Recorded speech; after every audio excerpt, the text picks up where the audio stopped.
So my name's Stuart Langstone and I'm head of an organisation, North Yorkshire Council, and I currently volunteer as chair of the IOSH Education Community, which is a group of like-minded individuals who work across the education and support our education group members. With volunteering, I think it's about as much as what you're willing to put in as what you get out. And I've found that I've made enough lifelong friends and like-minded individuals. And the more I've got into volunteering, the more impact I've had, which has resulted in wanting to do more volunteering as you start to realise that you can give back as much as IOSH is sort of using your time. And I really do think we can make a difference. Just to recap on my last answer is it really has given me a sense of purpose and drive that being able to volunteer and meet a lot of people who are trying to achieve the same goals. Quite often we get narrow within our organisations, and you'll find that IOSH, with its international reach, you can start impacting far more broadly than you ever thought you would be possible just working in your normal everyday role. So just thinking for myself about developing as a volunteer, but also what I've learned whilst I've been volunteering, I think I've took it back to my sort of everyday role that I think more strategically. IOSH is an organisation that has over 50,000 members. I currently chair the volunteers chair on the education group, and there's over 8,500 members there.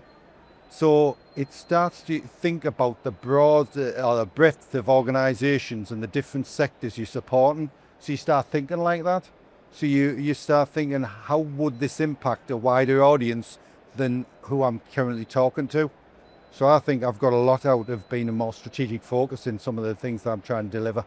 I think the thing that stands out most is gone from a concept that was in my head, is that violence and aggression across the public sector, whether that's education and the public sector, is significant.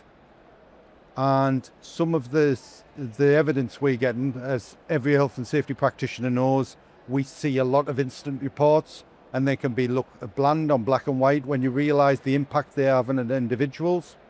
So I went from an idea of having a violence and aggression event, national event, bear in mind post-COVID.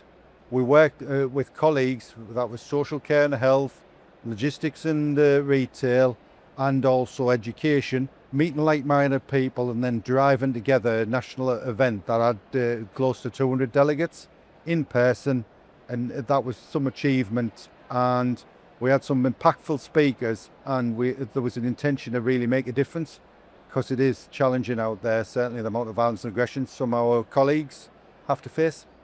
The analogy where basically talks about the tsunami, where somebody was stuck in the tree, and it was just explaining the PTSD when you're outside of control, and the impact that, well, violence and aggression, you're always out of control.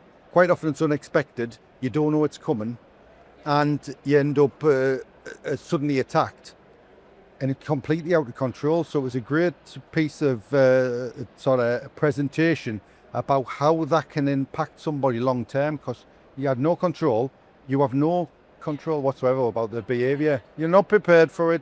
You don't have any control of their behaviour. You're just you're almost at six and sevens about what to do next. So I fit me volunteering in normally by being sensible about it. Really is only do as much as you really feel comfortable do. The minute it starts becoming a chore and really challenging, you tend not to stick at it. So initially, and that's why when I've said talk about volunteering leads to other volunteering, because you think it's going to be initially a big commitment, and you think, well, you start volunteering, then you find that's not such a big commitment because you're driving some change, and that's where the passion comes in. You think, well, I'm achieving what I needed to achieve, so you're not necessarily putting people out. There is a bit of inconvenience in that you have to travel to meet, whether it's to meetings or going elsewhere, but there's ways of working around that, particularly with webinars, and that, to be honest, encourages a global reach. So there's what I would suggest to anybody who's volunteering and thinking about it is think about the time you can do and how you might use that wisely to have the impact that you might have. and that then you're not feeling that you inconvenience family or so on, because you're really doing it as much as you feel comfortable. So IOSH always supported me in my role, is that there is good colleagues around to talk to. So I work with some colleagues, I won't name them there because they'll get a bit embarrassed, but they're always at the end of a phone call for just a chat. It's a personal thing. That's the difference with volunteering. It's not a business relationship. You can get to know people, so you can chat as much about the weather as about how you're going to get to a venue, what might happen at the venue, what do I need to do if I'm following the protocol in a meeting. So somebody's been there, done it, and worked it through for you, so you're not really having to struggle. And there is a number of colleagues helped me. So that's from a national event where we had somebody professionally organising and supporting that, through to one of the colleagues, the relationship managers, if you're at a meeting, just helping you set up the agenda. And you're at the two extremes there, but I've found that there's been a lot of support and helping to mentor me, host meetings, and that's helped me encourage other volunteers to take part.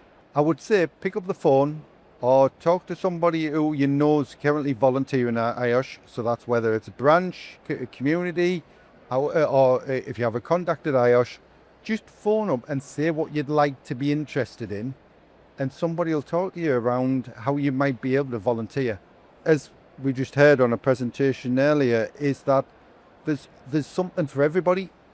So what I would say is, if you're thinking of volunteering, is pick up the phone, send an email, and somebody will respond to say it's great to hear from you, and talk to you about how you might like to develop as a volunteer within the IOSH.